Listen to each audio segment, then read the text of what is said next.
குடும்ப உறுப்பினர்கள் அனைவருக்கும் வணக்கம்.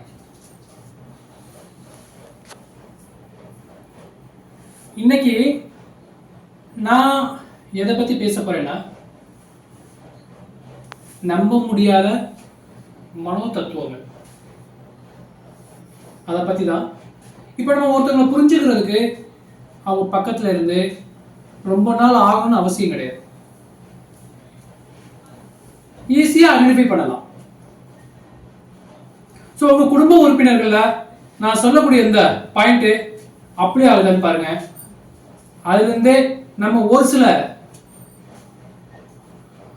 கருத்துக்களை நம்ம எடுத்துக்கலாம். வாங்க வீடியோக்குள்ள போகலாம்.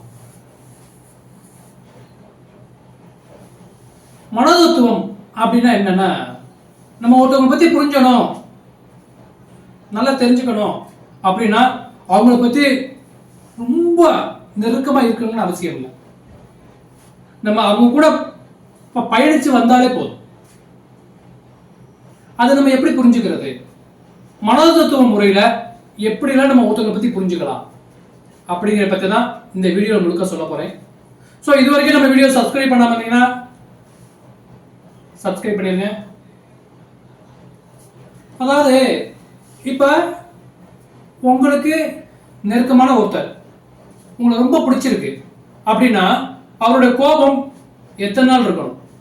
ஒரு நாள் இருக்கலாம், இல்ல 2 நாள் இருக்கலாம்.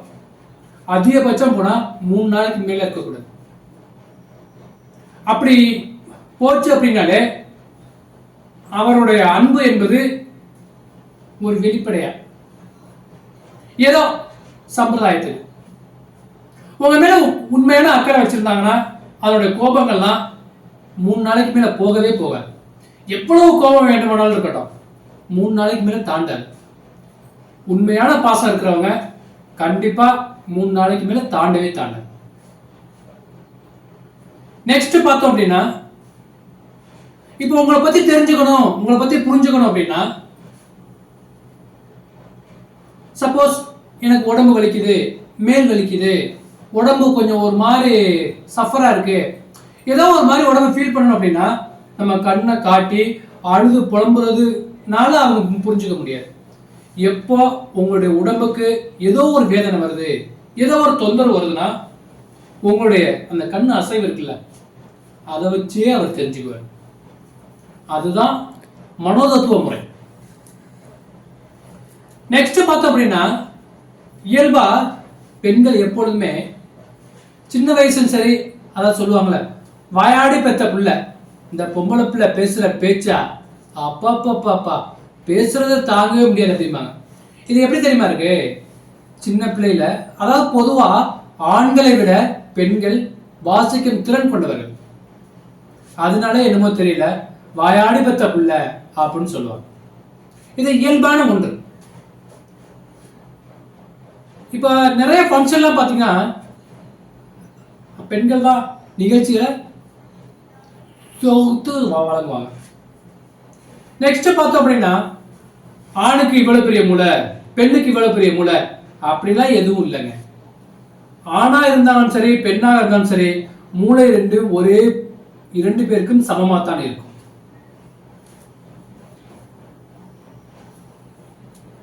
நெக்ஸ்ட் பார்க்கலாம் அப்படின்னா, அதாவது வாழைப்பழம் சாப்பிடுறவங்க, ஒரு இனிப்புகள் சாப்பிடுறவங்க, இப்ப கிரிக்கெட் மேட்ச்லாம் பாத்தீங்கன்னா அந்த பபிள் கம் போட்டு மென்னிட்டே இருப்பாங்கல்ல, அந்த மாதிரி சாப்பிடுறவங்களை பார்த்தாலே அவங்க எப்பவுமே மகிழ்ச்சியாகவும் வெளிப்படையா எதுவாக இருந்தாலும் நல்லதோ கெட்டதோ டக்குன்னு வெளிப்படையா பேசிடுவாங்க.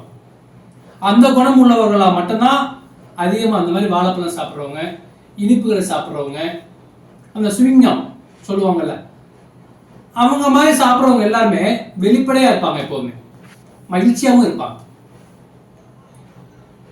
நெக்ஸ்ட் பார்த்தோம் அப்படின்னா, ஒரு பாத்ரூம்ல குளிக்கிறாங்கல்ல, பாத்ரூம் குளிக்கல அவங்கள அறியாமே அந்த சின்ன சின்ன அவங்களுக்கு பிடிச்ச பாட்டுகளை அப்படியே பாடிக்கிட்டே இருப்பாங்க. அந்த மாதிரி பாடிக்கிட்டு இருக்கிறதுனால அவங்களுக்கு ஒரு மனசுல ஒரு புது தெம்பு கிடைக்கும், ஒரு உற்சாகம் கிடைக்கும், ஒரு நோய் எதிர்ப்பு சக்தி கிடைக்கும். இன்னும் சொல்லணும் அப்படின்னா அவங்களுக்கு அந்த ஸ்ட்ரெஸ் எல்லாம் வெளியாயிரும். இப்போ ஒர்க் லோடு இருக்கலாம், ஒரு வீட்டில் டென்ஷன் இருக்கலாம், வெளியில யாரோ ஒருத்தர் மீட் பண்ண போறாங்கன்னா அவங்களுக்கு ஒரு விதமான டென்ஷன் இருக்கலாம். ஆனால் எல்லா ஸ்ட்ரெஸ்ஸுமே அந்த குளிக்கையில் பாட்டு பாடினோம்னா அதோட எதிர்ப்பு சக்தி அதிகமாகி அதிகமாகி அவங்க மனசுல ஒரு தைரியம் கிடைக்கும். நெக்ஸ்ட் பார்க்கலாம் அப்படின்னா எதை சொல்றது, இப்படி இந்த மாதிரி ஒரு சின்ன சின்ன விஷயங்கள் மனோதத்துவ முறையில இன்னும் சொல்ல போனா, அதாவது சாக்லேட்ல யாரும் அதிகமாக சாப்பிட்றாங்களோ அவங்களுக்கு வந்து ஒரு சாக்லேட்டா இருக்கட்டும், ஒரு ஐஸ்கிரீமா இருக்கட்டும், அவங்களுக்குலாம் எப்படின்னா மனோதத்துவ முறையில எப்படி சொல்லணும், வெளிப்படையா மகிழ்ச்சியா இருப்பாங்க. அவங்களுக்கு அது மூலமா வரக்கூடிய ஒரு நோய் எதிர்ப்பு சக்தி அதிகமா கிடைக்கும். ஸோ இந்த மாதிரி ஒரு சின்ன சின்ன சிம்டம்ஸ் மூலமா, ஒரு சின்ன சின்ன குறிப்புகள் மூலமா நம்ம ஒருத்தவங்களை பத்தி ஈஸியா ஐடென்டிஃபை பண்ணிக்கலாம். ஸோ இது வரைக்கும் நம்ம சேனலை சப்ஸ்கிரைப் பண்ணாம இருந்தீங்கன்னா சப்ஸ்கிரைப் பண்ணிடுங்க. இந்த வீடியோ உங்களுக்கு பிடிச்சிருந்துச்சுன்னா ஷேர் பண்ணுங்க, லைக் பண்ணுங்க, மறந்துடாம கமெண்ட் பண்ணுங்க. நன்றி.